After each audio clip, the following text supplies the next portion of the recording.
allegiance.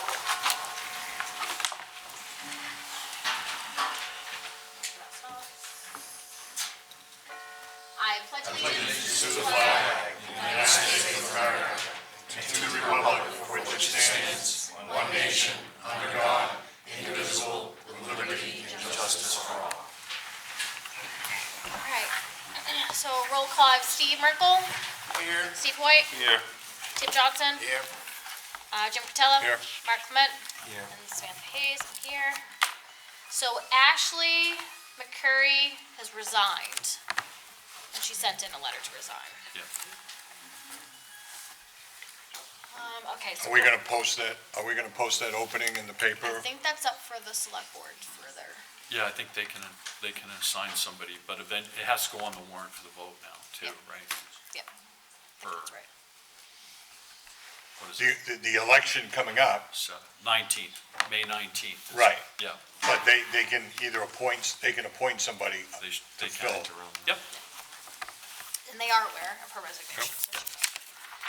We don't have any meeting minutes. We don't have any old business. Anyone, old business they need to discuss from last meeting? Okay. We'll go right into new business. Town manager report? Yeah, I don't have Nothing? anything. Okay, No. got it. Thank you. All right. I'm gonna apologize to everyone that we just got our binder, so I'm just gonna go right in the row. What it says here. What do you got, Jim? I have to leave at 7, so if possible, I'd like to hear from the new people who are requesting funds that didn't First? ever request before, or Okay. people who are increasing what they've had before, just so I don't miss something when I have to leave. So that's everybody. Where would you like to start? I'm just, no, they're not all new. Is there any? But they're all increased. No, okay, so let's start with the new. Let's start with, That's my question, Samantha, is, like the first one, is that actually an increase? Did we decrease them last year? Because if you look at their paper, that's what they've asked for the last 3 years. But this says that they only received $1,000 last year, We received 1,000, but asking for 2,500 this year. so we decreased them last year? I honestly don't remember. I think- Did we decrease them last year? We may have. Probably there. we just got this binder. Just like the binders, walking in tonight. Be memorized by Yeah. Do you have a copy of the town manager's report from last year? No. Or the town report that had the Oh, the budget town in it? report? Yeah. Yeah, I get Do you. you mind grabbing that for me real quick? Why don't we just start going through it, and then the community groups are gonna be much quicker. Yep. Okay, is there anyone here from Muddy River Snow Stickers? Easy, okay. What page are you on? This is 23, tab 23. 23, okay. Beautiful. 25 back in the pot. All right, crosswalk community outreach. You guys wanna come on right up and give us your spiel?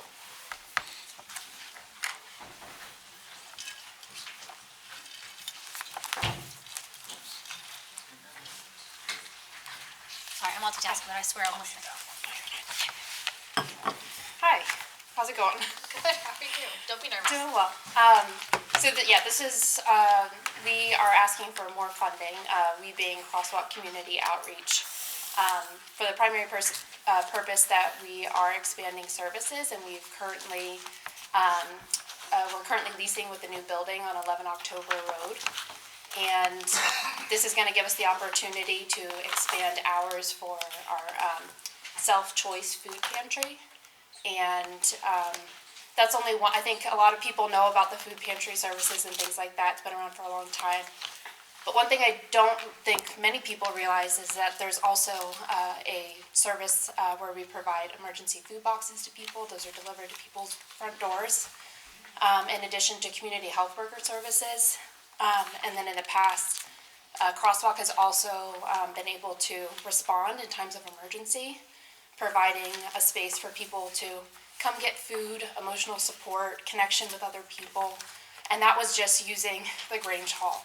Now we have a new place, which comes with more expenses, and we're asking for the town, who has supported us for so long, to continue doing that in a way that can help expand operational hours for the food pantry, provide a community clothing closet to folks. We're also looking, something that's not mentioned in that packet is a potential partnership with St. Joseph's College to be able to bring in a social worker intern regularly to be able to provide sort of like soft case management services for folks. Our foundation is Neighbors Helping Neighbors, and we want to continue doing that in every way that we can. I think a lot of people, you don't really see the need that exists here. It's not super obvious in the same way it is, in Portland and stuff like that.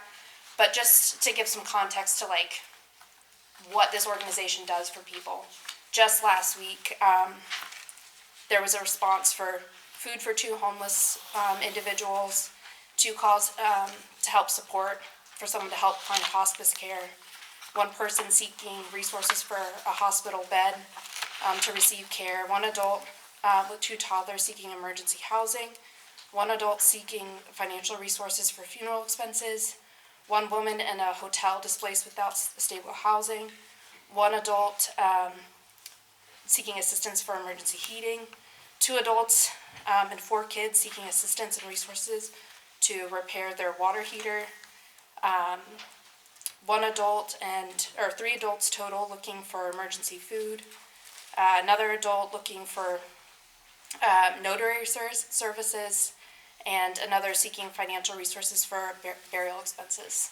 So this is just within 1 week this month, and Crosswalk was able to respond to all of those. Those are just things that are going on right now. We're currently in the new building. With our current budget, we can keep things rolling, but we really would appreciate your support. It'll allow us to make the space a community center where people can truly receive the support and social connection that they need. So happy to answer any questions that you have. There's a lot more in that packet. Questions? Go ahead. This is more than just Naples residents, correct? Yes. Do you ask other towns? We haven't in the past, but we definitely plan to, not in the next fiscal year, but the following. We did just submit in partnership with the town of Naples for a community block grant funding too. And then I think there should be some numbers in that packet. Actually, I can pull it over here. The majority of folks that receive services are from Naples. Let's see.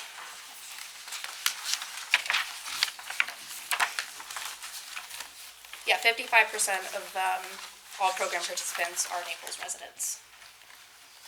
What page is that on? That's going to be on page 4. Right Oh, at the yeah, bottom. okay. And then it's broken out by ages too. So from Casco, Bridgeton, Sebago, and Harrison, you're only asking Naples for the 15,000? This year, You're yes. asking anyone else? So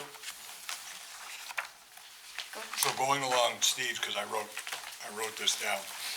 And if the town of Naples is going to use taxpayer dollars, Naples taxpayers' dollars to help support this, which I'm in full support of this program. I donated a bunch of kitchen stuff. I mean, I'm all in. Thank you. Is it possible to, when you do your thing, that Naples residents would have the first half hours for Naples residents only, and then it's open up to all the communities? Because one of the things that we have a problem with on the budget committee year after year is we're responsible for Naples taxpayers' money, not Bridgeton, not Casco, not anybody else. Yeah. And we have a problem when other towns who benefit from a program that Naples is supporting, but they don't donate. And I could give you a list of 5 or 6 of them. So that's a question that comes up from us on a regular basis. And that's just a question that I would have, is there any way that Naples residents could benefit from the donation of their taxpayers' dollars that they're making? Because it's their money, we're donating on behalf of them. Yeah. I guess to put into a larger I totally understand that, and I feel the same way as the Naples taxpayer myself. $15,000 out of an annual operating budget of $65,000. And that's not even including our budget to include renovations. Is a pretty small portion of our budget, and considering 55% of all of our program participants are Naples residents, I think that's a fair ask as someone who's a paying taxpayer myself. Good answer. Yeah, this is, by the way, I've got our executive director here, Yeah. Paul Dennehy. Yeah, it's a good question, Jim, and we have every intention, now that we're back in business, if we can say that, to really go after the other 4 towns. Okay. We're getting on the agendas, I have every intention of doing that. As it stands right now, over 90% of our clients are from Naples, right now. That's gonna change though, to your point. Yeah, okay, So I think at this point, it's pretty much all Naples, okay. right Yeah, now. Any other questions? I guess the only other thing I would add to that is we have a couple volunteers that their sole focus is fundraising.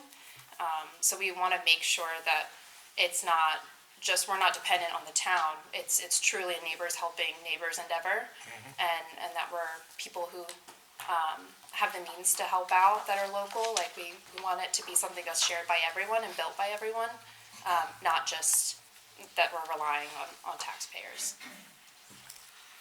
Great, thank you. thank you. Steve, to answer your question, looks like last year Muddy River also received $2,500.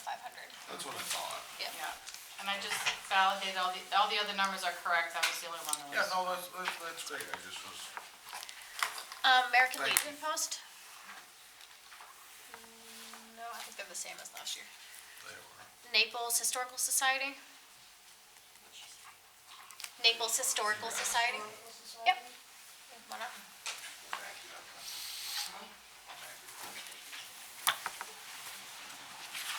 Hi. Hey,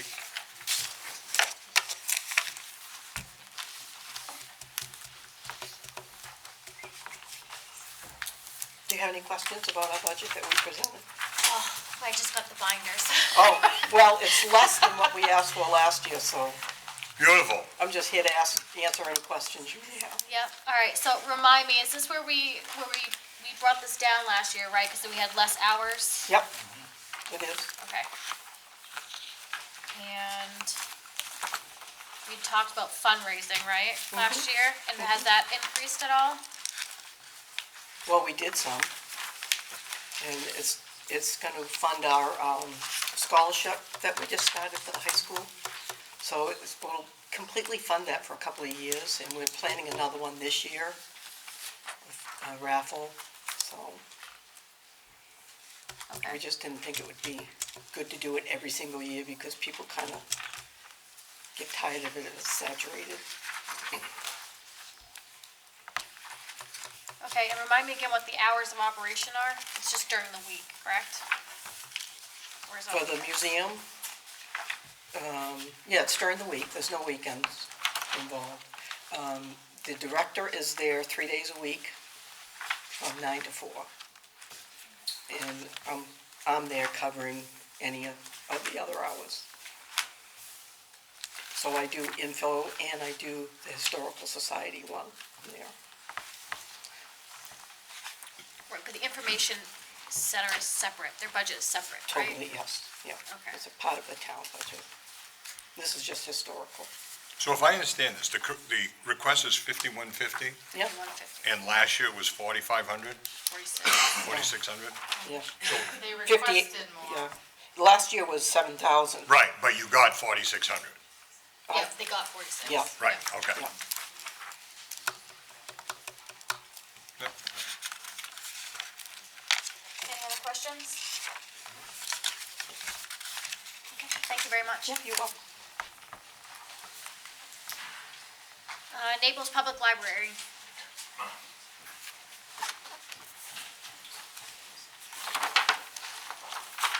Good evening. I'm George Klauber. I'm the treasurer for the Naples Public Library. With me tonight is our the president. I've given you a pretty extensive report to go over, but I'd like to just have a minute for those that are watching from at home. Naples Public Library Board of Trustees first wants to thank the citizens in the town of Naples for the generous support we've received over the years. The public library exists to serve the public.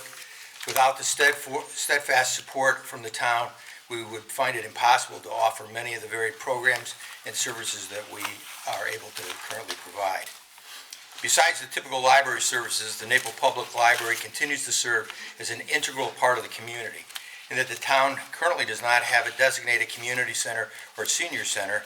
It is very common during operating hours that members of the public utilize the facility to cool themselves in the summer, as it uses a warming station in the winter.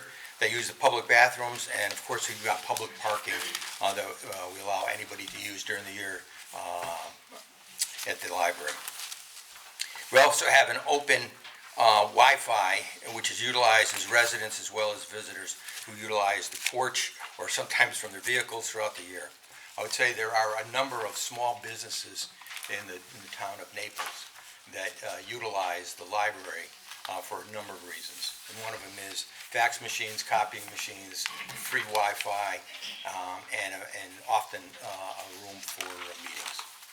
So I'm happy to answer any questions you may have. Any questions? Is it still the policy you only spend the interest on the money you have in reserve toward your budget? We follow, we have HM Payson as our company, and through them, there's a certain percentage of the monies that we get each year on interest from our annuities. Right. And their recommendation is to keep it at about 4% of the total amount, and that's what we try to stay with. Right, so you don't dip into. We don't, and unlike the town or many other, we don't have any other kind of reserve funds. Right. Our investment funds are it. This year, for example, we had to put an entire new heating system in the library. That was certainly not in the budget, so those are times where we have to sometimes tap in. Yep.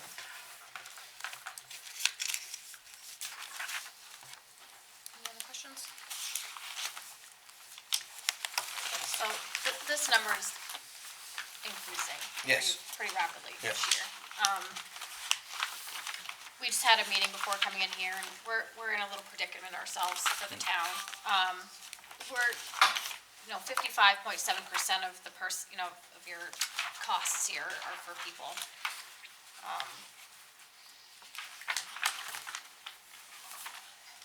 I'm gonna ask you to go back to the drawing board and get us a number that you need, drop dead number that you need from the town of Naples to continue to operate the library.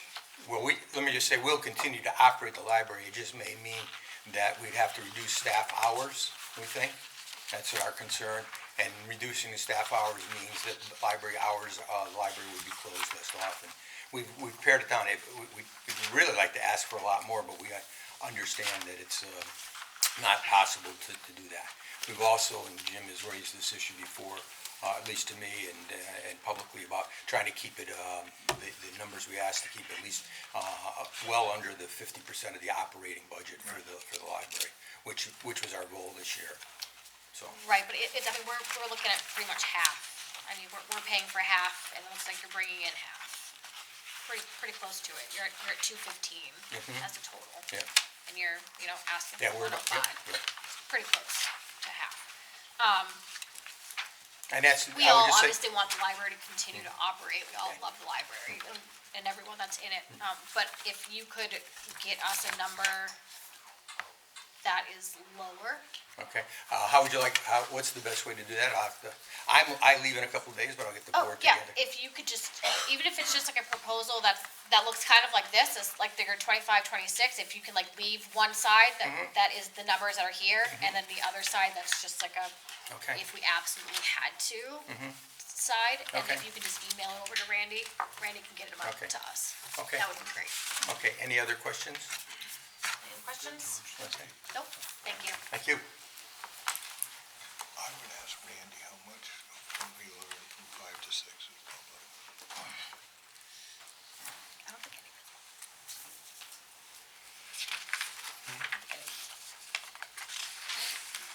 Tricky Pond.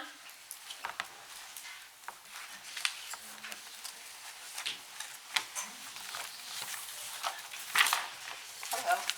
I'm Martina Witz. I'm here in my role as the president of the Tricky Pond Environmental Protection Association. So you haven't had a chance to look at the information that I've provided.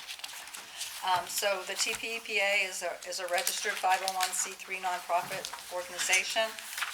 2026, this year, is our 20th year in protecting Tricky Pond. And that is our mission, to protect the water quality of Tricky Pond. You'll see in the cover letter that I provided the breakdown of the money that we spent this calendar year. That's our fiscal year as a calendar year. The majority of our money goes to courtesy boat inspectors at the public launch at Tricky Pond on 114. We spent $11,466 on that. That would have been higher, except that we had a lot of rainy, believe it or not, we had a lot of rainy weekends at the beginning of the season, so we don't have CBIs there then. We also subsidized the water testing conducted by LEA on Tricky Pond, so that was $1,550. This year, we rebuilt the boat wash station, which was 22 years old this year. It actually predates the actual organization of TPEPA. It was originally built by the residents of Tricky Pond Road, so that served us well for 22 years, but it was kind of falling apart, so we replaced that for $1,640. The electricity at the boat wash station was $450. That's going up every year, as you all know, CMP bills are higher. We have state mandated reporting and licensing for $35, and then we have our annual newsletter, which is a kind of an education instrument. Our postage, web hosting, PO box fees, and all of that comes to about $715. So again, this year we are asking for $1,500. That's the same amount that we've asked for the last couple of years. You'll also see, I think one of the items I provided in the packet was a page from our annual report, which is, we publish every year in February, so I showed you the breakdown of where all the expenses went to from the previous fiscal year, and also where all our revenue comes from. Most of our revenue comes from donations from the people that live around Tricky Pond. Then we ask for the small portion from the town of Naples, and then we also apply for a cost share milfoil grant from Maine DEP every year. So the last few years, they've been granting us $2,300 from the state. And it remains increasingly imperative that we maintain these services on Tricky Pond, because as we probably all know, every water body in Naples, with the exception of Tricky Pond, has invasives in it, so we'd like to keep it that way. Any questions? How many boats a year you guys seeing coming in and out of there? We're not there 24/7 at the boat launch, and we have 595 hours. I don't have that in that document. I have that actually in the information that I have to give to Maine DEP, because as part of receiving the $2,300 from them, they ask us to provide that information. It's in the hundreds. It's a pretty busy boat launch, and a lot of the boats are obviously, they're coming, this is the other thing, they're coming from lakes around here that are all infested, so it's very important that they be inspected. Even though people are supposed to do it themselves, they don't always. The only way invasives get from one lake to another is because somebody brings them there. So, trying to stop that from happening. We're extremely lucky to have them. LEA could never do what these guys are doing. They're trying. We could never do what we do without LEA. Right, I have to say, the understand CBIs are hired and trained by LEA. They bill us for the hours. But if we relied on them to protect Tricky Pond by themselves without you guys, We're partners. right, we'd have some issues, so Yeah, we're lucky. We're We're very partners. lucky. We couldn't do it without them. There's no way we could hire these people, and there's no way, we don't have the capacity to do water testing. Do you get any funding from LEA for the CBIs? No, we pay them. It's 100% paid by you guys? Yeah. Okay. Yeah. Other than your DOT, or DEP grant, right? The DEP grant, whatever money you choose to, Yeah. whatever money the town of Naples votes to give us, and then all the donations from the people that live on Tricky Pond. And there are some businesses too, I want to call it, that aren't on Tricky Pond. I mean, Camp Skylamar is obviously a great supporter, and Arlene is on the board as well. But Great Northern Docks has always been a very consistent supporter of our organization too. Great, Thank you. thank you.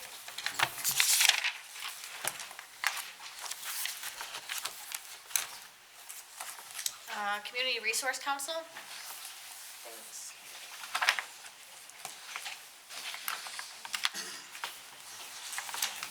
How many hats do you wear? Well, I'm volunteer for the Community Resource Council of Naples, and I'm here representing Connie Medora, our president, who's under the weather this evening. We are asking for, hopefully, the same amount as last year, which is $8,400. The Community Resource Council of Naples is really a hometown hero. We are the Naples community helping Naples residents only. We operate a weekly food pantry with about 90 families in Naples who are registered, and so every Tuesday it's about 100 people that we're feeding. It's pretty amazing. We know that they're in need because they'll line up a couple hours early and wait for this. We provide Thanksgiving meals for about 38 families, Christmas for kids, which is toys and coats and so on, for 67 kids this year. We have a backpack program and meal packs for kids on school vacations. Our organization's unique because we take no government assistance because we want to stick with Naples. We want to focus on the residents here. We spend about $36,000 per year on expenses for primarily food. We purchase food very inexpensively at the Good Shepherd Food Bank and shop for deals at dollar stores or wherever we can, and of course there's lots of donations. We're able to do all of this thanks to the generous contribution from the town, from Naples businesses, from civic groups, from individual donors. We are an agency of the Naples Methodist Church where we work out of, and we're trying to purchase a outdoor walk-in freezer, and so for that we're using part of our savings and whatever we're able to receive this year in funding. What's that cost? A walk-in right now, Outdoor walk-in? it's going to be $20,000. Yeah, I was gonna say, Yeah. 20 grand. This is the one we increased on our own last year. Correct. Yeah. This is the one that's right here, right? Yes. We are out of the church, so it's for Naples residents, and if someone is not a Naples resident that gets in line, then they get food for that day, and then they're referred to other really important agencies like Crosswalks. Last year, she gave us a breakdown of the deficit, and that helped a lot when we were talking about Okay. increasing the amount last year. Okay. We know Connie doesn't like to ask for more or anything. So Yeah. if you can get us that deficit number. Okay, that we're sure. looking at, so that we can just Sure. figure that out when we do Yeah. stuff, that would be great. Yeah, I'll have her get together a page of all the details. Yep, Yeah, because I think she only asked for 5,000 last year, and we increased it on our own. yeah, that is right. Yeah, yeah. So if we had that number, that'd be nice. Sure. To know what that Okay. is. Yeah, Awesome, thank you. You can just send it to me. Does anyone else have any other questions? okay, thank you. Thank you. Eats Fall is not requesting this year. All right. So now we're going on to outside agencies. Through These Doors, are they here? All right. Good evening. Hope you're all well. I'm Steph. I'm with Through These Doors. I'm the Rural Advocacy Program Coordinator. Been with the agency about 13 years. And Through These Doors is the Domestic Violence Resource Center that serves all of Cumberland County. We're the only domestic violence resource center in Cumberland County. And we offer an array of support services for victims and survivors of domestic violence, stalking, human trafficking, sexualized violence, and abuse in later life. And so we're providing a lot of wraparound support and holistic support to victims and survivors experiencing those victimizations. And that looks different depending on the needs of victims and survivors. We are often participating in ongoing safety planning, emotional support, making referrals and linkages to community resources.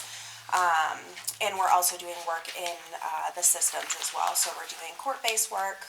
We have advocates that work with folks who are going through child protective services cases. We work closely with law enforcement throughout Cumberland County.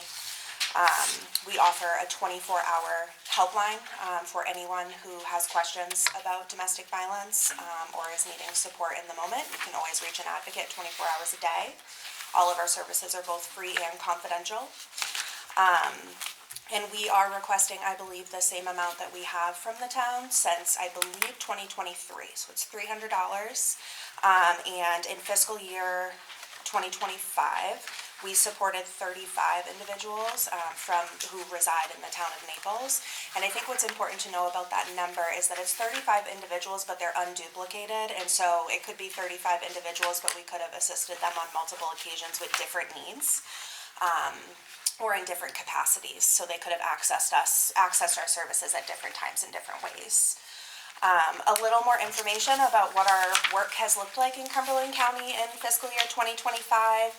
So on our 24-hour helpline, we spoke with 7,289 individuals living in Cumberland County. We had 3,632 face-to-face interactions in our 3 different outreach offices, at court, with law enforcement in different ways. We served, 2,822 unduplicated individuals. So again, those numbers are likely higher. We have some folks, of course, who might not feel comfortable or safe disclosing what town they live in, and we don't turn people away from services. So it could be more. We also operate an emergency shelter for women and children who are experiencing homelessness due to domestic violence. Our shelter is not here in the Lakes region. I wish we had that resource out this way because there's definitely a need, but it's in the greater Portland area, and we had 4,491 bed nights for 69 individuals and 20 children. And let's see. We also participate in a lot of coordinated community response trainings, education, and awareness opportunities in the Lakes region and across Cumberland County. So we provided 59 of those opportunities and trained 675 individuals in 2025. So I just wanted to share kind of a picture of what that looked like for us in 2025. Our outreach site in the Lakes region is in Bridgeton, but we cover all the towns of the Lakes region. We have 2 advocates in that office doing great work out here. And like I said, 35 of those individuals were residents here in the town of Naples. So not an increase, same amount that we're asking for, and that goes back to our service costs for supporting residents in Naples. Great, thank you. Any questions? Go ahead. I must have missed this last year. How come you're only asking for 300? Bridgeton gives you 4,000, Casco gives you 2,200, Wyndham gives you 2,400, Sturgis gives you 2,500. Sure. Why are you only asking for 300? It's a great question. If you want to give us more, we'll happily take it. But yeah, and I'm not on our accounting team. I'm just kind of out here. This is the doing first some of year I this see this spreadsheet. Oh, great. Yeah, Well, I'm glad you know. I don't remember seeing that last year. Okay. Yeah, well, and I know for different towns, I'm not always the person that comes out and goes to budget committee meetings, and so there's some that we've gone to in prior years, and we take breaks depending on the funding we have coming in that cycle. We want to make sure that we're also being fair and equal to the other organizations that are in this area doing equally great work, and we try to make sure that our numbers we ask for really reflect the services we're providing. So for the town of Naples, in my opinion, 35 survivors, there's 35 too many survivors. But I think the $300, which really supplements the other funding we receive through grants and the federal government and other towns, is sufficient Okay, at base. I gave you a shot. Like I said, I'm not our accounting team, but we will happily accept more. So I know there's a lot more than 15 towns in Cumberland County. Sure. How come they're not there's only 15 towns. Portland's not even on this list. Yeah, sure, I can answer that. So again, we don't go to every single individual town for funding. We also put that up against the other types of funding that we receive. So Portland, you raised that, that's a great example. We have a federal grant with the town of Portland. Not the town of Portland itself, but with Cumberland County government. It's a violence intervention partnership in Portland Police Department. It's called our Increasing Criminal Justice Response. It's under the Office of Violence Against Women, which of course is a much larger sum of money that we receive for a much larger number of individuals. And so it wouldn't necessarily always be fair to go to a town where we're receiving grant funds in partnership with and ask their town to also provide.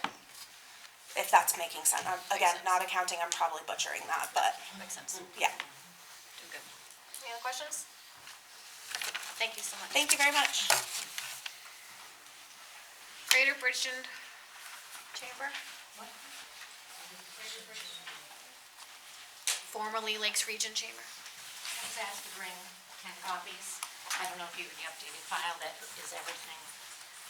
And they're all, if you want to take a half an hour to read it. I can tell you, I'm not Did you gonna. bring the alcohol? Keeping in mind, Jim said he has to leave at 7, right? So keep it short and sweet to the point.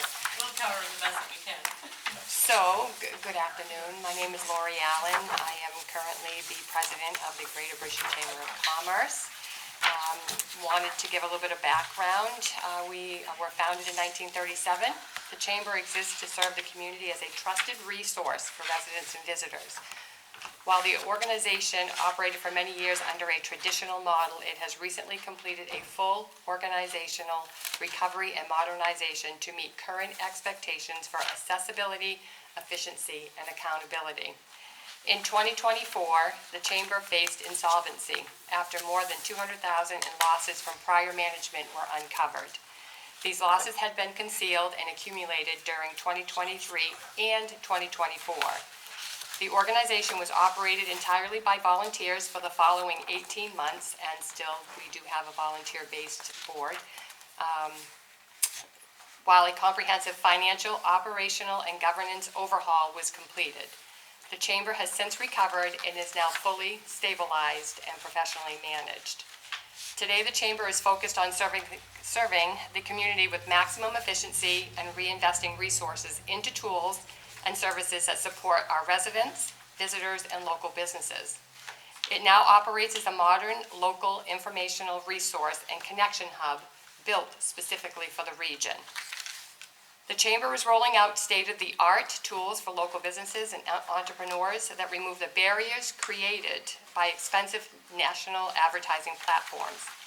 These tools provide verified listings, trusted local context, and community visibility without requiring advanced marketing expertise or even standalone websites, enabling businesses to be discovered and supported locally in ways national platforms such as Google, Facebook, or Yelp do not provide. Current services include a searchable business directory, a printed and digital area guide, 3 annual community events, and locally managed information pages supported by that advertising. Together, these services help residents and visitors discover trusted local businesses, support tourism, and drive economic activity across the region, including Naples. Municipal support represents a small portion of the chamber's operating budget and is leveraged through memberships, advertising, events, and donated professional support. The requested $12,000 will support essential operating costs, enabling longer office hours, expanded outreach, and continued reinvestment in community-focused services and tools. So what does that bring to Naples specifically? Community tools and information access. For the local businesses, it will be business directories, the area guide, which will also be paper as well as digital, and locally managed information pages. It will be a single reliable platform for businesses to use and for visitors to be able to access. It will provide operational support and accountability. It will provide the chamber to have consistent office hours, respond to inquiries, and serve as an accessible hub for businesses, residents, and visitors. It will provide business and economic engagement, such as community events that we put on, Maine Lakes Brew Fest, the Winter Carnival, and the annual Charity Gala. The community benefit will be a stronger visibility for local businesses, improved visitor experience, increased access to reliable local information, and continued reinvestment in community-focused tools and services. The Chamber can continue delivering high-value services efficiently while remaining accountable to the communities it serves, including the town of Naples. And Mrs. Tux, I don't know if there's anything that you would like to add? Questions? Go ahead, Steve. Do you look at expanding some of your activities looking into Naples? Because primarily you're in Bridgeton Correct. for all Yes, your the activities. answer is yes to that. As you've read in the documents we provided, I don't know if you've got the previous documents beyond what we just delivered here today. The chamber went through a transition, and we now have all our systems in place to include all of the towns that we represent. And the idea of the platforms and the professionalism that we offer, Naples is one of the biggest hubs that we want to bring into the events. Because Naples, all our towns are four-season towns. And we are not out there on these other platforms so that the tourists know where we are, where you can eat, where you can snowmobile, where you can fish, where you can swim, where you can use all the recreational tools that are here. So the avenues that we have now and we've put in place are all gonna be rolling out a full platform by March. So some of the things that we've had to create, we have created out of no budget, no income, but we have done our due diligence and had professionals volunteer to keep the doors open, and now we are solvent, and we have income, but now we're going to be revisiting how we can make our chamber be the hub for information so that locals, businesses, residents, and tourism can find the businesses here and be able to promote it on a platform that it can be open on the World Web. I mean, we do have some high-tech technology coming in to make this the main corridor, and we had our Brewfest in Bridgeton, we moved from Casco. We are now not going to hold it in Bridgeton next year, or this coming year. We are entertaining to go to Casco or to find other avenue along the corridor that we can enhance the public recognition. Yes. What other towns are you soliciting? Right now, you get money from Bridgeton and Naples. And, let's see, we It'd be have, Freiburg, Denmark, Casco, and and Raymond. Raymond. You have funds from those as well? No, we are soliciting. This funds year, for the first time? That is correct. And what are you asking from them? Bridgeton, the same. The larger towns were, because we have to keep our doors open. Yeah. We don't have the membership up. Our membership base has decreased due to what we went through, but our platform that we have designed, we're going to be tripling the membership, which will help the income. Offset the costs. So that the cost, to be able to afford an executive director. We have actually operated by a complete executive director volunteer with no pay. This year, we took it to an avenue where we could afford someone at a small fee, but in order to hire a full-time executive director, we need to have that to support us. But the events, there are a lot of things that happen in Naples that the other towns aren't aware of. So our social media is going to enhance that, so you can get the tourism through these corridors. So you're not skipping through Raymond, Naples, Bridgeton, and heading to North Conway. We have so many things to offer, and a lot of people don't know it. We get so many phone calls, and people don't know where to stay. So what were the towns again you're soliciting? Yeah, so it's going to be Raymond, Casco, Denmark, and Raymond. So, I said Raymond. Freiburg. Freiburg, sorry, I So, said Raymond. out of the 13 towns you guys offer services for, you're only gonna solicit 5. Well, those are the ones that we are currently working with, so it will be all of the towns. We're going to be expecting some form of, or not expecting, but requesting some form of annual stipend. I have that on the page right here. Bridgeton, Brownfield, Casco, Denmark, Harrison, Freiburg, Lovell, Naples, Raymond, Sebago, Stowe, Sweden, and Waterford. We are going to be attending the budget meetings in Casco, Denmark, Freiburg, Naples, obviously we have Raymond, and Sebago. We have sent out written requests. Okay. I made a phone call to all of them, and as you know, Stowe and Lovell are smaller communities. They don't have a lot of the recreational or the businesses that you have here, as well as Raymond, Casco, Bridgeton, and Freiburg. Those are all the busy hubs along the corridor. So in order for us to keep it going, and we'll keep it going regardless, we will make it happen. We're just looking for the financial support so we can continue the operations that we have in place. Now, why are you moving Brewfest from Bridgeton back to Casco? It didn't have the right, we're moving the location and the time of the year. Last year was a complicated event because what happened with the fairs, you had Freiburg Fair and Cumberland Fair. They then changed the fairs and they were on the same day as the Brewfest. Oh, okay. And that just sent us, it derailed us. Yep. And if we could put it somewhere where there was a mountain, a lake, water, that would bring the tourists here and actually bring the businesses, the revenue here. The idea is to bring people here to make money for all our businesses. It was very well attended when it was at points. I was just gonna say, it was better presence there. And we're entertaining and trying to work with Points of Bago again, and then add buses that will take the locals. Yep. And also take the people who are staying at the hotels. For instance, people have called, well, where can I stay? If you Google it, you'll end up in Tennessee. That's the truth. So we're setting up our website and our searches so that when people come to our 13 towns, they will be able to get the information they need to know where to stay in any one of these towns. Yes. How does that differ from like our informational center? Like, would we even need an informational center if we had you guys doing all of this? Or are we? That's up to you. I've gone to all 13 towns and we've tried to talk to people within those towns, and a lot of those information stations aren't open. So we're trying to put this out there so that anybody can click on we have a new website. So we're going to each town and we're developing all the history, all the locations and information from the towns.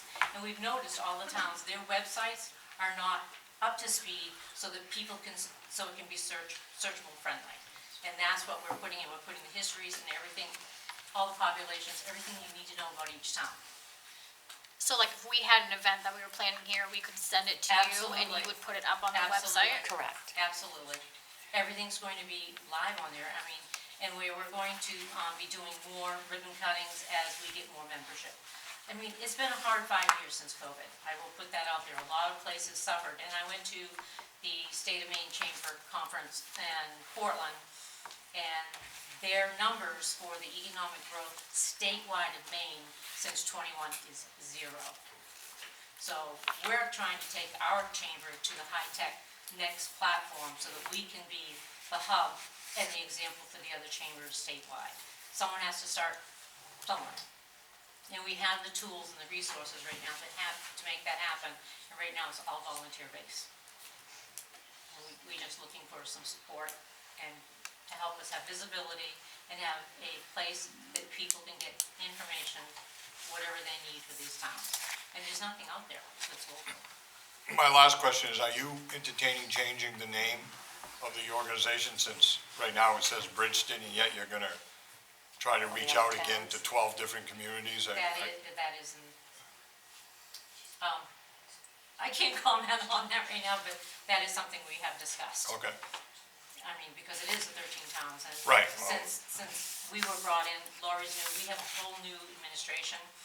I was brought in at the beginning of this, and we are changing and improving so that it does give respect to all 13 towns.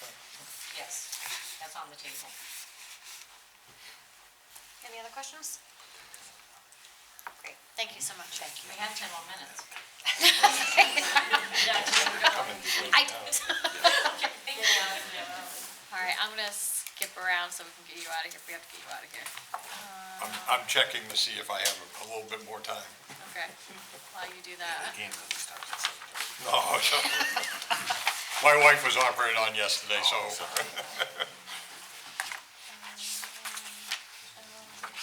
Is the Historical Union Church here?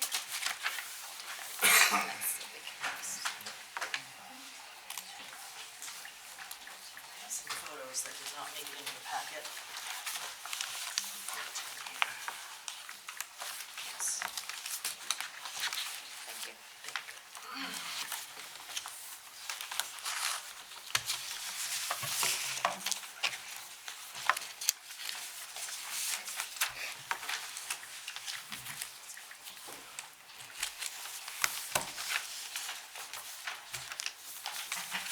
So I'm Tracy Hoyt.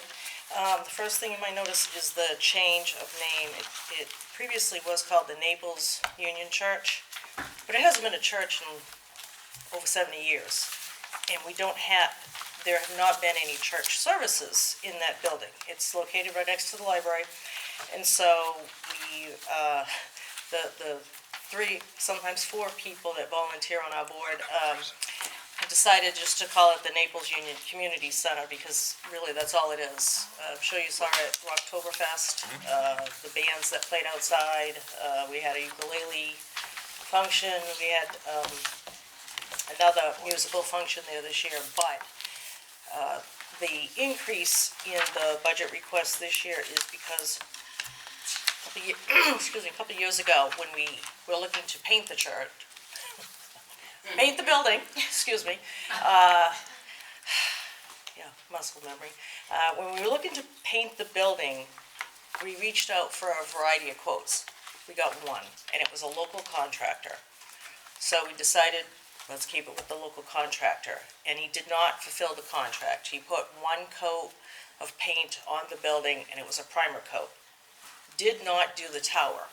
So now, since those couple of years have gone by, we've had a company come that specializes in steeples and tall towers such as that. And they said, right now, the inside of the building is pretty structurally sound. There are some cracks that are happening in the plaster due to its age, but we definitely need to get some paint on that tower sooner than better. And because we basically just operate on whatever donations that have come in through the few music functions, and it used to be weddings, it used to be other type of events that happen through the library, they're just not happening anymore. So we have an annual fund drive that has slowly climbed. In 2022, it was 3,400. This year, we've gotten 4,800. So incrementally, it's gone up. Our expenses are slowly climbing due to insurance, and the couple of quotes that we did get were from pretty solid companies that have given us some great explanation on what they will do as far as stripping the paint, cleaning it up, doing any caulking repairs that are needed, and going as far as 2 coats of a Sherwin-Williams exterior paint made for Maine weather, 8 to 10 mil thickness of paint. And so with the small budget that we do have, we are just looking to get this painted right now, and then work on the plaster cracks on the inside. But right now, the building is pretty structurally sound, and we've also realized that the small number of volunteers that we do have actively committed to keeping the building standing, bless you, that we've also talked about within the next few years of asking the town if they would like the building. So that's just being floated. Did you pay that individual in full for what they? No. Oh, good. Nope. Nope, we did not. Any other questions? Being a historical building like this, are there grants available? We have one person that is looking into putting a grant together, but they've also been busy with their own community issues, so we're just kind of tabled that for right now, but yes.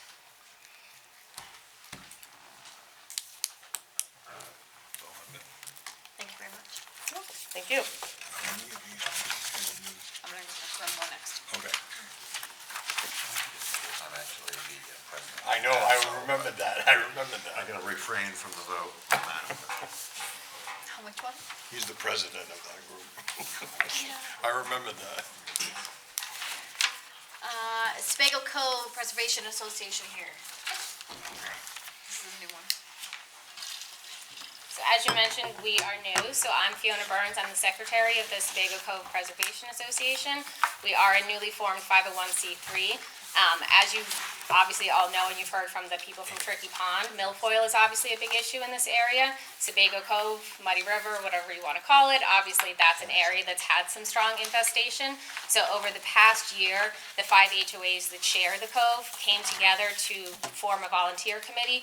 We raised almost $60,000 last year working with LEA and DEP to do milfoil suctioning. It was a very strong start. It was not even close to what DEP has said we need to do to fully eradicate milfoil within the cove. So this year we formed the 501(c) so that it could be tax deductible to try to get more donations from our community members. Again, we've raised almost $60,000 this year, so we are making some good strides. We're asking a good faith effort of $2,500. That's the cost of 1 day of suctioning from New England milfoil, just to continue to try to eradicate this so that we can potentially get to a point where Tricky Pond is. Any questions? And again, we are new, happy to provide new documentation. We've never asked for a grant before. We're completely volunteer-based, so if there's any additional information that you need, we're happy to provide it. So there's no salaries paid or anything, it's all Nope. volunteer? 100%. And any type of mailings that we've sent out, that's coming from separate donations. Every single penny that we've gotten from the residents of the Cove has gone to New England Milfoil in partnership with LEA and DEP. So the people that sit down here by the beach are 100% paid by LEA, right? No, No, they are not. Who are they paid by? Naples. They come out of my Town. budget. We pay, it comes out of your budget? Yeah. Yes, ma'am. It does. I get a grant, Okay. and I got a grant this year. We got a grant this year for $5,000 that goes towards $24,000 worth of salary, Got it. so. And you, Is the grant based on hours? Hours, boats, Hours and inspections. hours and inspections on boats. If we collapsed all these different associations into one, would we get more money No, from the grant? we would have to provide all the Yeah, what's the Inspectors. difference? work, but You said that overall, it's not cost effective, I do not believe. If we put the hours in the boats Muddy and River, all they don't have a together. boat launch. Yeah, we don't have a boat Yeah, launch. they don't have So a boat there's no inspector there. Right, there's, for them, there's no inspection. Which is unfortunately part of the reason why it is so difficult right now, because we have so many boaters coming in from all other parts of the lake, and we don't have the ability to inspect their boats, and with everybody coming and going, if there's bad weather, people tend to come to the cove to do water skiing, to do various activities, so it's really just contributing to our part of the lake getting very infested, so we're just doing whatever we can to try to clean it up. And you said that 2,500 just is 1 day of suction. Correct. Is that covering a lot of area, or? It's about 10 hours of suctioning. New England milfoil, I could definitely get you more specifics in terms of how much that takes out. Last year, we got almost 50,000 gallons of milfoil out of the cove, which is very significant. We had them for close to 5 weeks, so again, we have a lot more documentation that I'm happy to send to you, but it is a very time, like they have to go with the scuba divers, with the boat, so it's just something that it takes a long time. It's not something that unfortunately you can go in and clean up quickly, so it is a costly endeavor.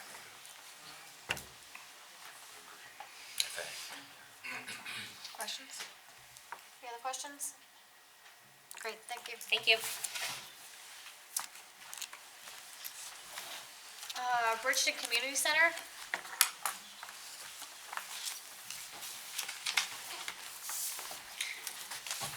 Hi, I'm Darcy. I'm the Executive Director for the Bridgeton Community Center. I'm not a very good public speaker. I'm asking for support for our senior lunch programs and our community resource navigator. Traditionally, the town of Bridgeton, we have an agreement with them where they help us with our operational costs, but outside of that, we are strictly run by donations. Part of our concern is that we are supporting a lot of other outside towns, and we're hoping that we can sort of alleviate some of that financial strain for the town of Bridgeton taxpayers by strengthening our collaborations across the region. Primarily, again, we're looking for our senior lunch programs. We put out about 7,500 meals a year between community kettle dinners and our weekly lunch. Our budget for our senior lunches is about 15,000.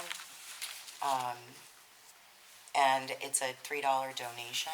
We refuse to stand at the door and ask people to contribute. Part of the reason why we do our senior lunch program is to reduce isolation. There's also issues around food insecurity, and we work with a variety of different agencies, not so much agencies, but stores like Hannaford's and Food City to make sure that we keep costs low. We also are working with Western Maine Gleaners to provide opportunities for seniors to get fresh vegetables during the summer months. They bring in crates, and I absolutely love them. Our seniors are a population that does not tend to utilize food pantries. Somebody else always has a greater need than they do. For our navigator, our resources, her position is actually contingent upon a grant that we work with through Bridgeton for CDBG funding. We're also finding she's very limited to 20 hours a week. We're realizing that there are gaps in services, and in order to continue to serve the community appropriately, we really want to look at eventually expanding services to include a part-time social worker that can help with short-term case management services. So if we were granted the request, then that funding would be strictly utilized for those two programs. Questions? For a non-public speaker, you did a great job. Oh, thank you. It says here your admin costs are 71% of your budget. Primarily for the CDBG funding, yes. So you want us to fund something that you guys are doing well over 50% of your own budget for, to go to people that are, We're looking for support, yes. how much is your top dog making out of the 71%? So based off from the CDBG funding, that's what that percentage was based off from. So our CRN's navigator is $17,680 a year. And can that be go towards any other of your other expenses? No, that is a restricted fund.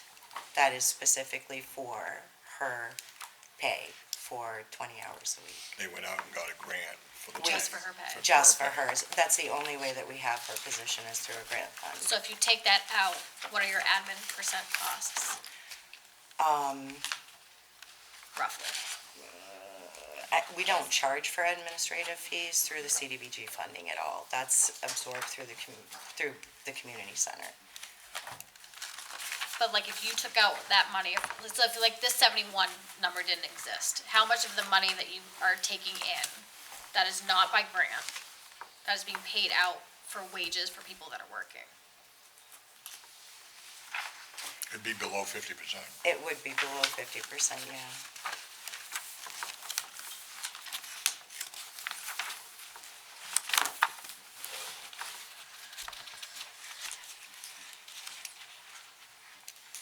Do you have a They rough wouldn't have idea? that position without the grant. We can't have that position without the grant. Yeah. No, but it's showing at 71%. Well, What that's are you 'cause of the asking way for they the other calculate towns? We are asking, this is the first year ever that the community center that I'm aware of since I've been in this position has asked for any outside funding from other communities. Primarily because, one, we want to look at expanding the CDBG position for Melissa, which is our CRN, our Community Resource Navigator. Two, because we do facilitate service for a lot of individuals from other towns.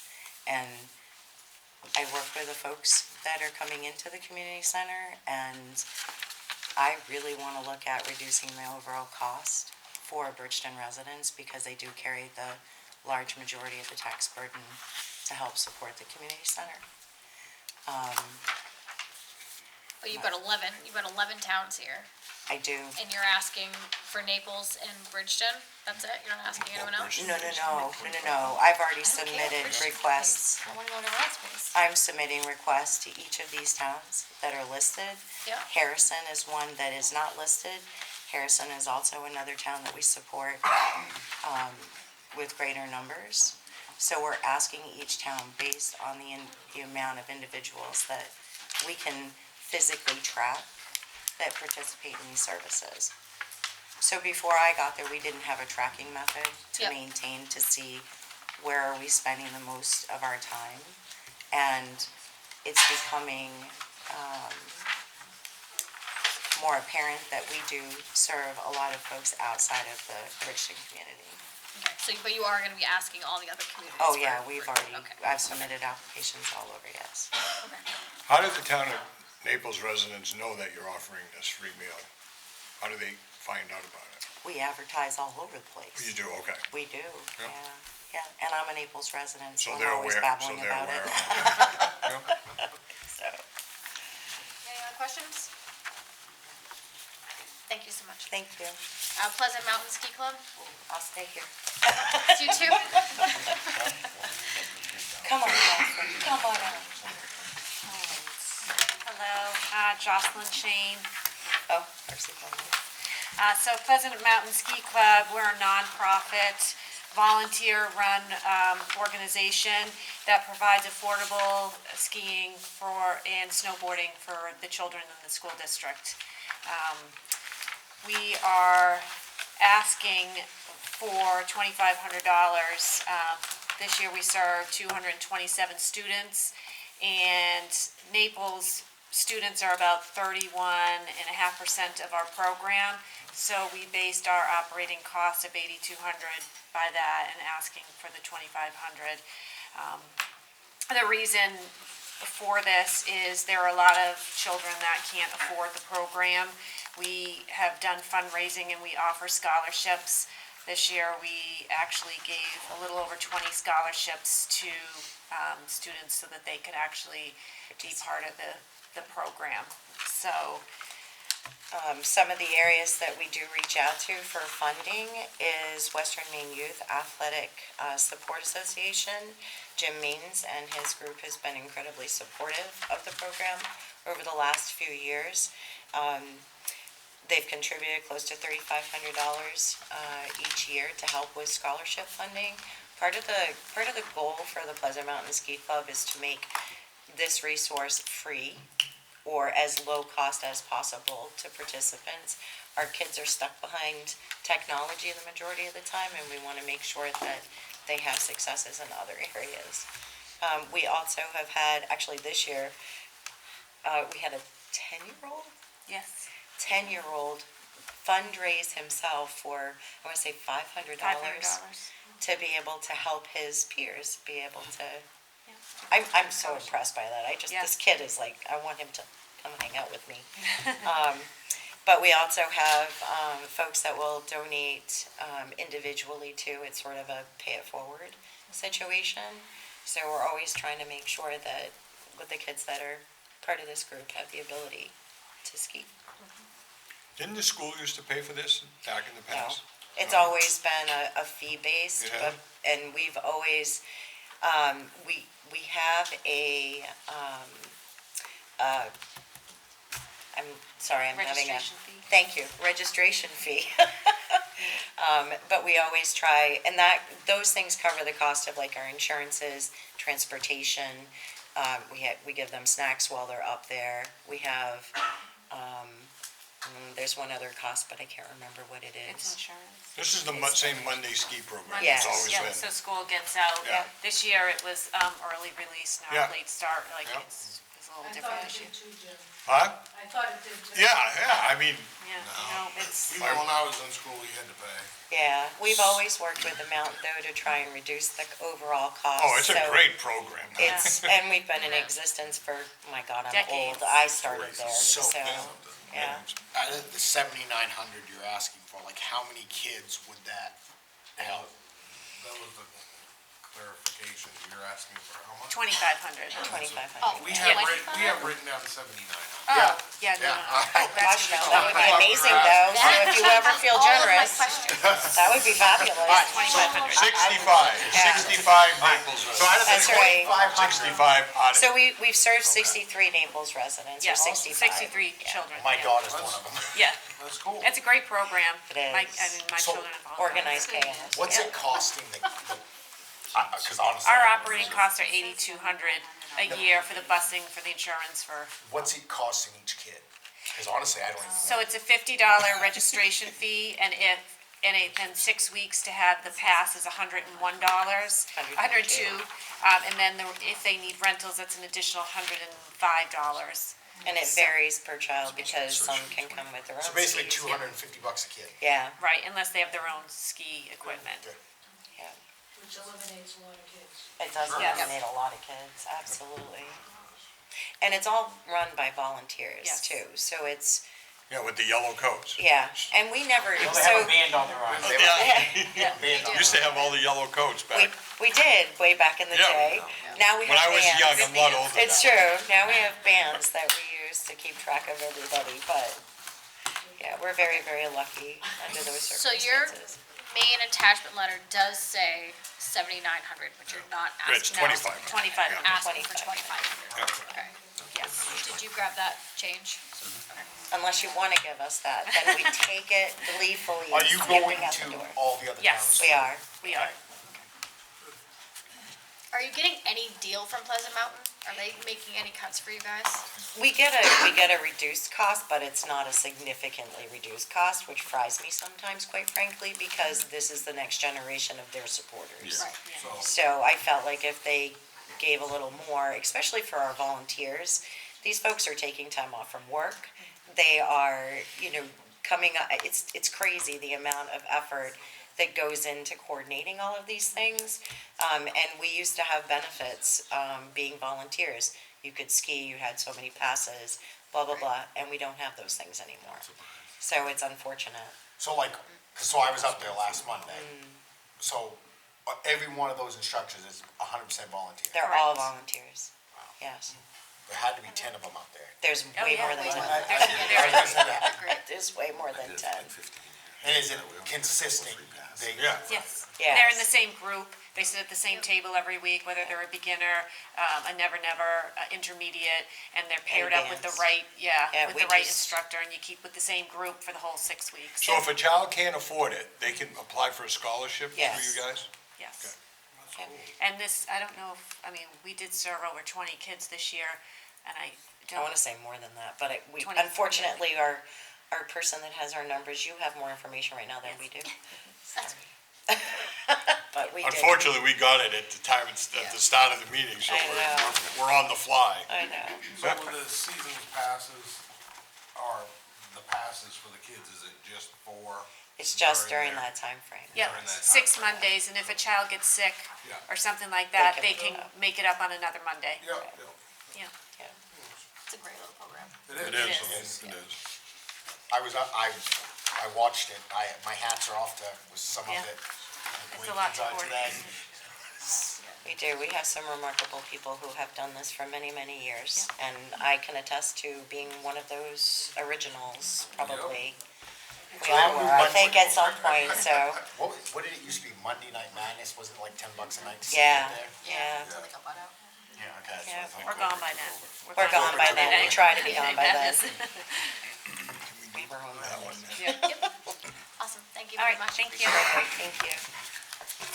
We're gonna go over to RTP Lake Region Explorer. How surprised are you on that? We knew that was coming. What number is that, In Samantha? Raven, What number? Lake Region Explorer. the Lake Region Explorer. The numbers I don't have- I aren't don't have listed numbers. on the sheet. 13 down. 13, okay.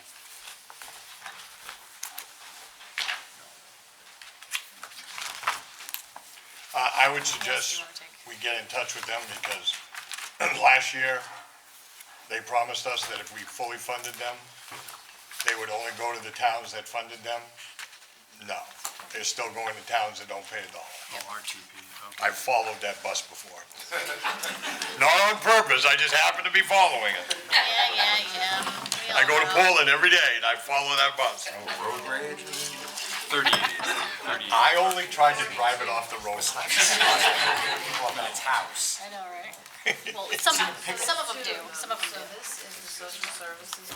Lake Region Television, do you have anyone here from that?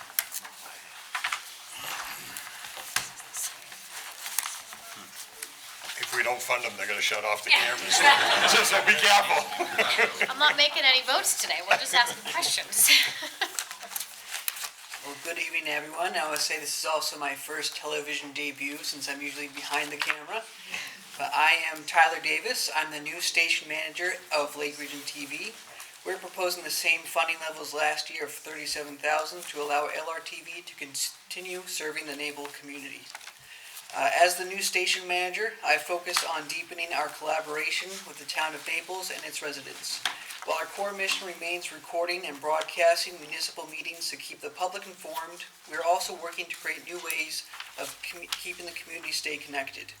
One way we're doing this is by expanding our coverage of community events and working closely with the town's events committee on short video series and promotional content that help highlight what Naples has to offer. For example, the tree lighting event we filmed in December already has received 141 views on our new YouTube channel. We expanded to this platform to give residents and municipalities another easy, free, and familiar way to access our content. By increasing awareness of LRTV and expanding our reach, we hope to strengthen the station as a community resource and create opportunities for those interested in video production and broadcasting. We're also working toward collaborations with local schools to offer internships, giving students hands-on experience and the chance to tell stories from their own community. With that, I thank you for your consideration and be happy to answer any questions. Anyone got any questions? Do you want me to go first? You still receive the funding off the cable bills too, right? Yes. Yeah. And haven't we been using your, what's the word I'm looking for? Services significantly less this year? From what I'm aware of, since I've started, we've done the same amount, but I'm trying to also increase our services, so that's why I'm trying to be out in the community as much as I can, being outside of my office and being able to film anything that happens in the community and strengthen that connection that the residents and the municipalities have together.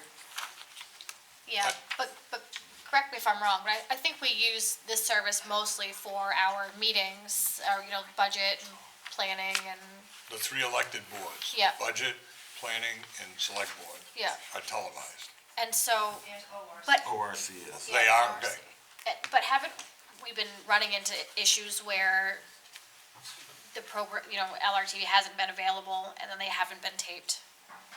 Or they haven't been taped in full and that things are not going as smoothly as they were in the past? What I would say is I've heard at times it's not live because there's a conflict with another. So if there's 2 meetings in 2 different towns, Yeah. they're still here, but it isn't necessarily, we're not the ones that are necessarily live. Right, even though it might not be live at the moment, we still have it for on demand for later on for people to view. I try to get it out within 24 hours so that people who are not able to see it are able to see it the very next day. Yeah, I'm not aware of them missing a meeting. So far, Well, they weren't here for our first meeting. Well, I don't think they were asked. I think that was on us. That wasn't their That fault. wasn't on them. That was all mine. So, but that's one of my questions. I mean, how many meetings have we not asked them to be here? Haven't they been here significantly less? No? Not that I'm aware of. Well, they've been here just like they always have. Okay. Which, Randy, Let me chime in for a second though. Some people in Naples have been upgrading their cable to Zumo. They're upgrading their cable boxes Yeah. to Zumo, their new technology for Time Warner, for Spectrum. And Zumo does not broadcast their meetings live. You have to watch it the next day. It's not live, so when you go to the meeting, you don't see the meeting. You see something else playing. No, you actually have to go to the website. Yeah, you have to go on the website on your computer, but you cannot get it through your cable box unless you have the traditional old box. And I think that's what you might be hearing is some people are going on TV and they can't get the meeting because they've upgraded to Zumo, and Zumo doesn't do local live. I will add that as of today, we've also expanded our broadcasting live on YouTube, so that if that instance does happen, they can Right. catch us on their channel, which I did check also before I came up here to make sure we are still live on there as well. Is that, Ty, I'm sorry, can I ask a Yep, question? yep. So is that true of like, so if you have two towns at the same time, they can both broadcast live on YouTube? So that's something I'm certainly trying to expand, so that way I don't have the conflict of like having one town over the other, so that doesn't look like we're favoring one or the other. I'm trying to have it so like, for example, if we had two meetings at 6 PM, they'd both be able to be broadcasted on our YouTube channel. Live? Right, live. That's great. The only other thing I'd ask is, when you have a conflict like that, how do you decide who gets top billing? That's something I've been trying to navigate since I began with this position. A lot of it has been learn as I go. So I'm trying to find ways, like with YouTube, as a way to make sure that it doesn't feel as though one gets priority over the other. I've just been kind of going as it's done in the past, but trying to certainly evolve us to a modern day sort of broadcasting, to simulcast different towns at the same time. Okay, so I think I'm hearing you're trying to avoid the conflict. Right. Okay. Yep. Okay. Sorry. What are the rules of this, like the statute? We just have to have it taped, it doesn't have to be live, it doesn't. It doesn't have to be live. Nothing that says it has to be in a certain spot or anything like Nope. that. I mean, I would think, It just has to be taped. from your standpoint, the priority would be a select board meeting in a town should never get bumped over a budget committee meeting. Right. I mean, so I think there's a way to make a simple list where the conflicts would be minimal. Right. We can't set up a camera and save $37,000. I'm not gonna film it.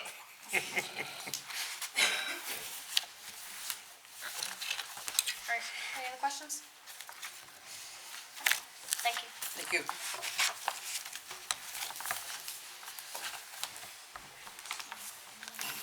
Where do you wanna go next? I'm good, I have to head out. Okay, is RTP Social Services here? Assume no.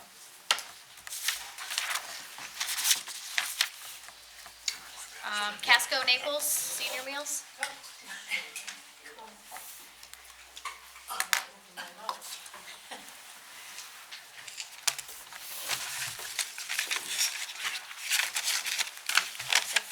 I don't want to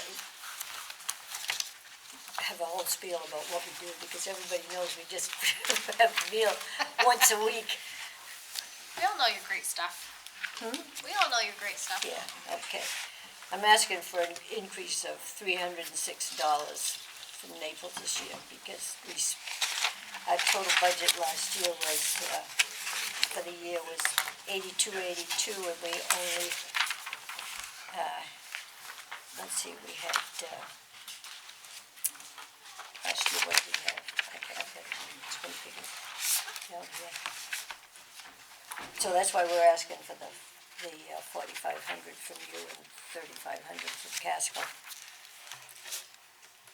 And just so you know, Casco does pay for the building and the heat, Oh, yeah. so that's why it's lower. Are you seeing more of an increase from Naples residents? Pardon? Are you seeing more of an increase from Naples residents? We Or is have- it staying pretty steady? We have 21 Naples, 13 Casco right now. And just so you know too, we do have somebody that comes in there, I think it's twice a month, and does blood pressures and checks on people. And if we get a bad storm or it's really hot, I make calls to everybody, Casco and Naples, to make sure they're okay, if they need anything, stuff like that. They play a lot of games, they have a lot of fun.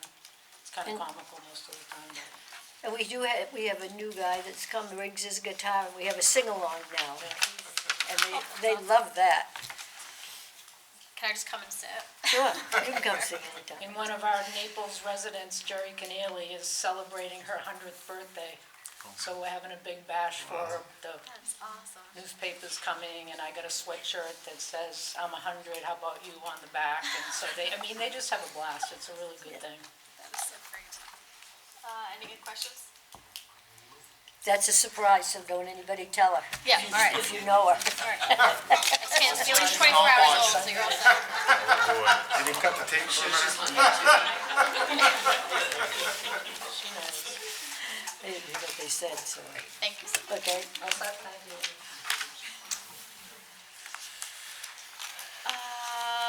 Lakes Environmental Association?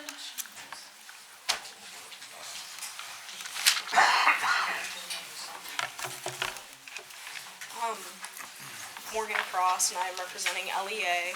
I am the milfoil control coordinator, so I oversee all the milfoil control team.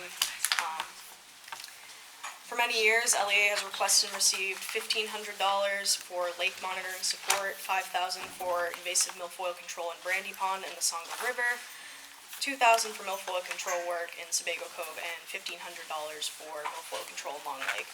And we are again asking for the same amount of total funding for 2026, which is $10,000. Waters bordering or within Naples are where we spend the majority of time doing milfoil removal.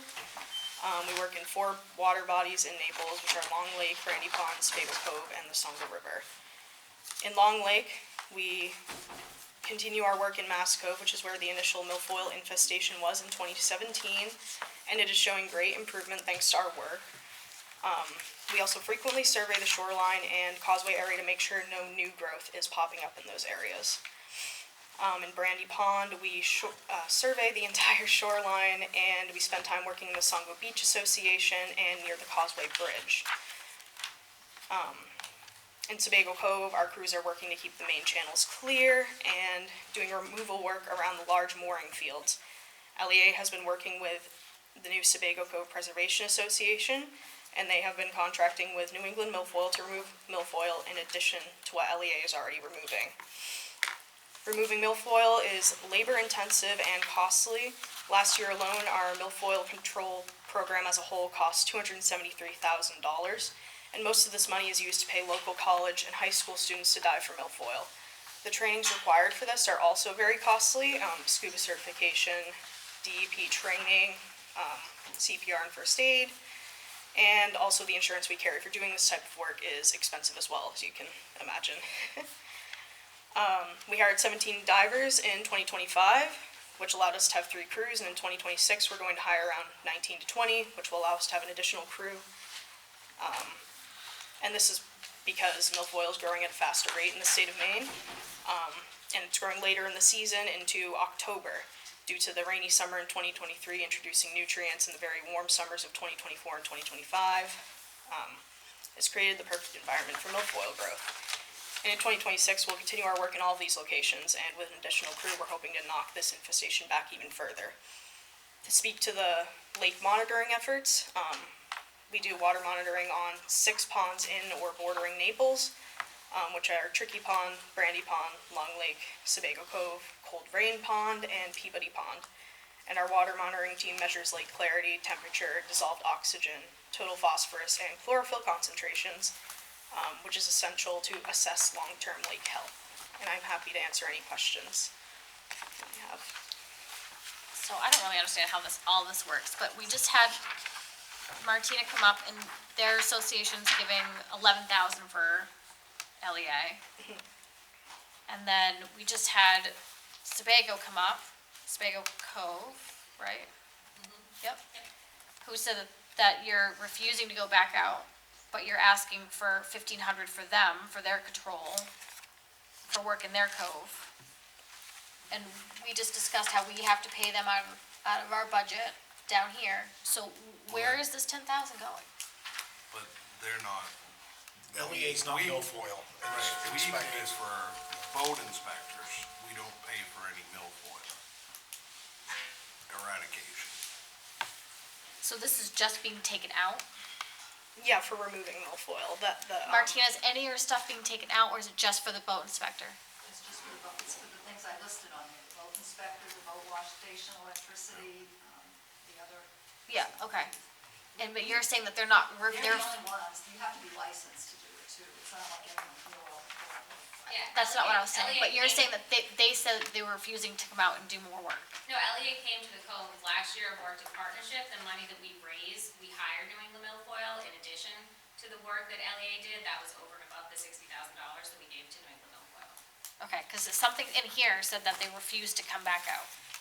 Right, so we did cut back our work, in Sebago Cove years ago because we had increased our work to a full summer in the Cove due to an anonymous donation of $100,000 a year, which we no longer get. So we did cut back to 3 weeks of work, but we've been working with them and they would like to have more removal done, so they've hired, a commercial operation to do it. So is the money that you're asking for going to an additional The money that we're asking business? for would go to New England Milfoil for a specific guaranteed extra day of milfoil removal in the mill. outside what LEA does?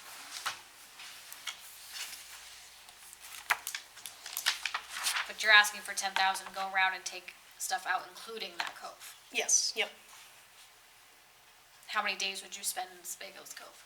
3 weeks, again, is the plan for this year. And our removal is estimated at $1,500 a day. So it's a little less than New England Milfoil because we're not a commercial operation. We're not trying to make a profit off of this necessarily. That is like the baseline just to cover the operation and wages for everyone. Any other questions? Awesome. Thank you. Thank you. Do you have any questions? Oh.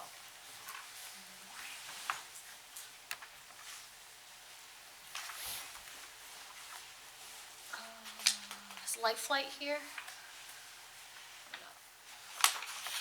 Opportunity Alliance here? Good evening. How are you? I'm good, better than last year. Happy to be back. So my name is Anna Roberts. I'm the Foundation and Corporate Relations Associate over at the Opportunity Alliance. We are the CAP agency. We are the Community Action Agency for Cumberland County. We serve over 24,000 people in the state of Maine, but we serve 249 Naples residents and we answered 379 calls in the last fiscal year. We are a large organization that works to help people get their basic needs met. So our mission statement is to help people get health, safety, and stability. We do that through dozens of programs, anything from heating assistance to WIC, Women, Infant, and Children's, making sure that food benefits are being distributed out to our communities. But I do want to highlight the work that we've been doing recently at Lake Region High School. In 2024, we received a grant specifically for Lake Region Basic Needs Fund. So that is getting coats, shoes, making sure people's food needs are met. Through that fund, we have a community resilience builder, and she's a rock star. She lives in Bridgeton. She's grown up in the Lake Region, and she has been working with the alternative education teacher at Lake Region High School.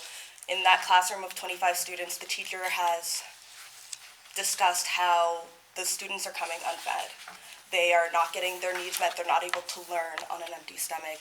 We were able to distribute funds to that so that students are able to plan their meals. They're able to do smoothies and get those needs met. And we're seeing an increase in learning as a whole. And as an organization, we are working to address the crisis as it's happening in the moment and set people up for success overall. Through that program, we are noticing it's not just the 25 students in that classroom that are not being fed.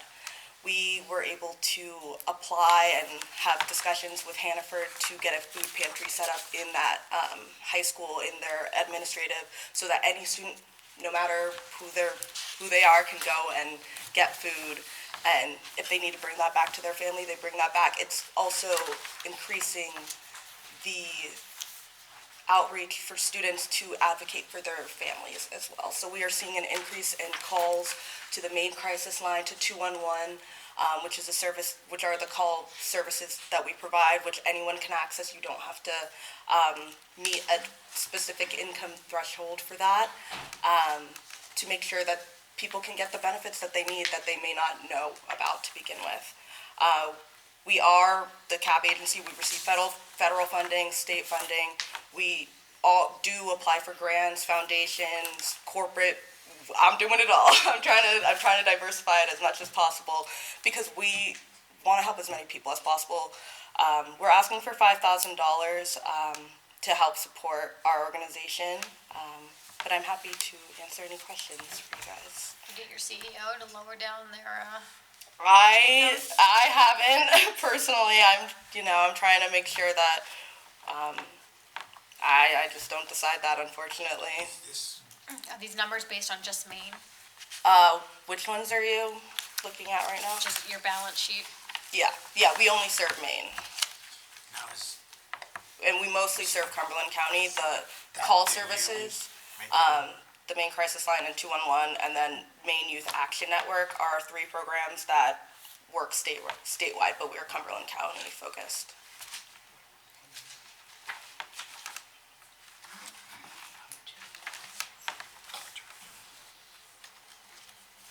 Because I think you were like 43 million last year.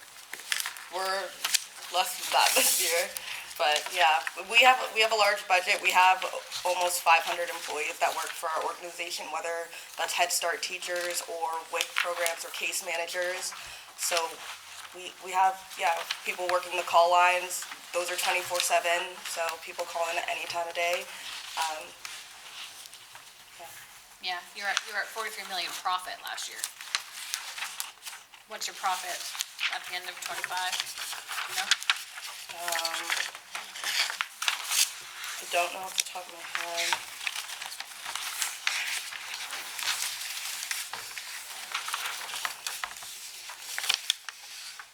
$40 million? 40. Just shy, 41?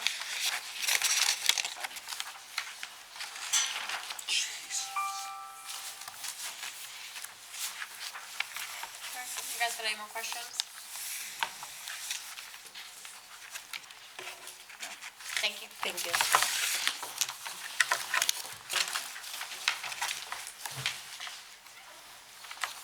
Southern Maine Agency on Aging.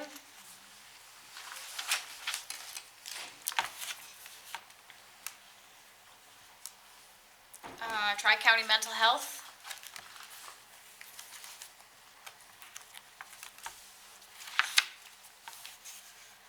Maine Public Radio and Television.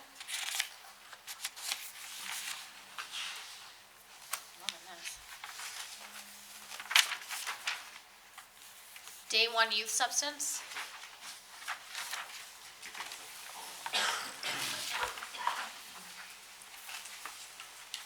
Hello, I'm Becky Humphrey. I'm the CEO for Day One. We provide adolescent substance use treatment and substance use and mental health treatment for adults, individuals and families. In fiscal year 25, we served people from 112 communities in the state, and last year we only asked about 35 of those communities for support, for financial support, and this year we are pleased that we are reaching out to over 70 communities to ask to provide service or to provide financial support, since we are impacting individuals and youth throughout the state. Particularly in Naples, last year we served, I think it was 8 individuals, one of which was an adolescent. Just since July, we've served 9. 3 individuals are youth or adolescents. A wide variety of programs have been utilized by people from this community.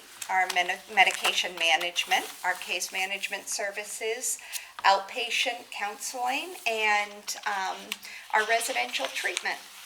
Day One has been providing residential treatment for over 50 years, and it is a program that is an intensive substance use treatment program that is getting more expensive to run and receiving less and less funding. And so some of the things that we're using our community asks for really directly impact that program. Things like providing our kids a birthday cake or taking them sledding.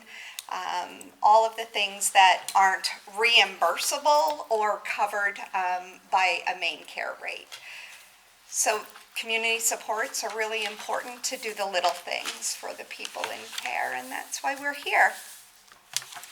Are there any questions? So this was the program that was new last year, right? This is the one that was. I thought this was the one that like strictly did for youth. Right. Yeah, we're not Right. strictly youth, but when we make direct asks of communities, most of the time it is for our residential program, simply because there's so much within that we want to provide that isn't covered by a reimbursement rate. Is this the one where, is this where you guys had the contract with the community, or Cumberland County for a few years, and then like you, right? There was a gentleman that came last year, Yeah. right? Yes, He's the one yes. that had all his ducks in a row to answer your question. I know. Yeah, so what I will say is that we receive state and federal funding. We do receive a contract from DHHS that is, it is a vulnerable contract, and so we are always looking to diversify funding. But the purpose of our asks, the $600 ask that we're making, is really to do the special things that we want to provide for the youth in care, and it really is targeted to our adolescent residential program for substance use treatment. Yeah, I'm just trying to remember, because I think we increased it last We year did. from We 1,000 did. to 2, We did, because, yeah. right? Yeah, okay. Okay. Awesome. Any other questions? We're good. Thank you very Okay, much. thank you. Sweetser?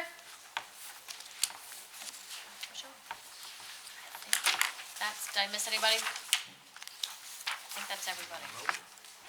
Spurwink, you called them, right? Spurwink, yeah, I didn't have you for that one. Spurwink? Nope, not here.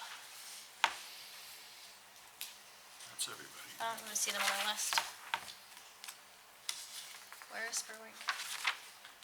There's Tri-county. Tri-county mental health, but they just. Yeah, they merged. They changed it right now. No. Oh, are they on here as Tri-County? It has Spurwink in parentheses, they're on the front page. It's on the front page, like in the middle of the page. Oh. Oh, yeah, I have them down as a no-show. Okay.